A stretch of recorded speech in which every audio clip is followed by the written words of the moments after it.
Mga kabongga, ngayong ang araw ay nandito kami ngayon sa Pulong Masle National High School para mag-attend ng kanilang 30 years anniversary. At bago kayo dalhin sa covered court para manood ng kanilang mga performances o anuman ang nangyayari sa kanilang covered court, ay gusto ko muna kayong ilibot dito sa aking pinag-aralan. So yung nakita nyong unang room ay yun ang aking first year room. So doon ako madalas napapagalitan. Shout out po sa napakaganda at mabait kong advisor noon na si Ma'am Kat. Hindi ko na po ikukompleto ang kanyang pangalan, basta alam na po nila yon. Kilala po ng buong high school si Ma'am Kat. Nakabongga, ang hirap nga talaga ng buhay dati. Isa po ako sa mga mala MMK na storya. Kung ikukwento ko sa inyo, baka sabay-sabay tayong umiyak. Charis, so wag na natin pagkwentuhan pa kung anong nangyayari sa akin nung araw. Basta lagi akong late dahil may trabaho ako, yun na yun. Mga kabongga, hindi ko nga mapigilan mapatingin sa kanilang stage dahil nagagandahan ang kanilang mga performances. So badako tayo doon mamaya. Mga kabongga o mga bonggang-bonggang classmate ko ng araw at sa mga nag-aral dito, ang daming nagbago pero yung mga room natin dati ay ganun pa rin. Kung anong nakikita nyo dati ay ganun na ganun pa rin siya. Nadagdagan nga lang siya ng mga bagong building at mga bagong design. So ito pa rin ang ating mga nilalakaran dati. At dahil hindi nga present ang iba sa mga classmate ko dati, ay niyaya ko na lang to si Maring Shi. Naging kaibigan ko siya, ahead siya sa akin ng isang year nung mga nag-aaral kami. Kabongga, ang saya sana kung yung mga kaklase ko at yung mga close ko dati ay makasama ko ngayong araw dahil nga ang sayang balikan ang mga nangyari noong araw. So syempre hindi naman lahat. Lahat naman po tayo nakakaranas ng magandang karanasan at hindi magandang karanasan sa ating nakaraan. Ang sabi nga nila, forgive and forget. So yun na lang ang masasabi ko sa mga nakakaranas ng mga ganito.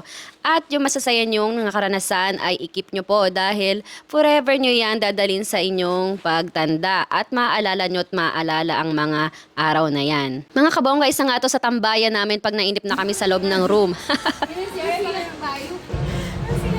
Sige, magkalik yan. Talaga ba doon? 5 pesos ka. 5 pesos lang po ihip. Charis lang po, wala po talagang bayad yan. Joke lang po yon.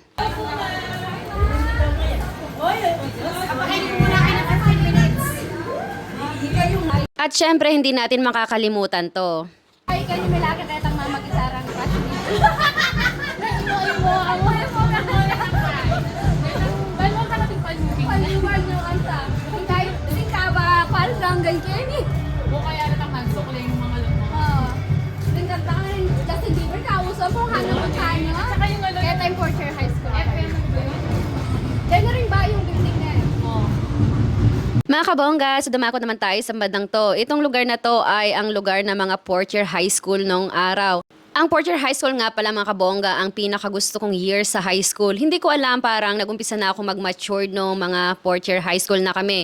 At doon ko nakilala ang mga kaibigan kong talaga. Hanggang ngayon naman ay may kontak kami na busy nga lang dahil may kanya-kanya na kaming buhay at pinagkakaabalahan. Ang mahalaga ay meron pa rin kayong komunikasyon sa isa't isa. At heto na nga, meron na tayong mga kabatchmate dito. Tara, yayain na natin sila manood ng kanilang bonggang-bonggang performances. BTS! Hanggang ngayon ko kilala.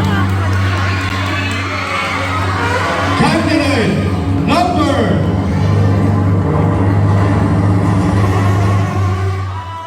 Ang panig daw po natin, mag-start siya ng 2 p.m. sharp. Tama ba? Okay. Our Miss BTS is... Candidate number 8!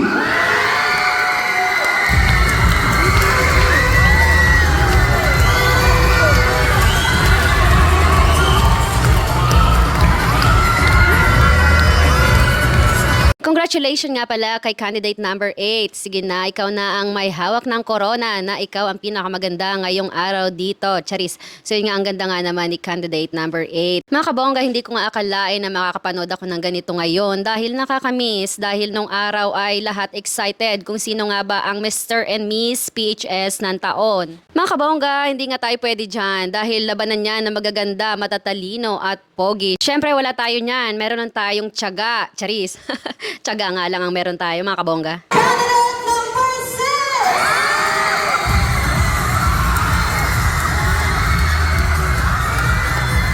mga kabongga, ang saya nga. Congratulations, candidate number 6. Special thank you po pala sa mga teachers namin dyan, lalong-lalo sa mga naging teachers namin dati. Masayang-masaya po akong nakita ko kayong muli. Thank you din kay Shi sa pagsama sa akin at sa mga classmates kong nakita ngayong araw. Thank you so much everyone. Thank you for watching.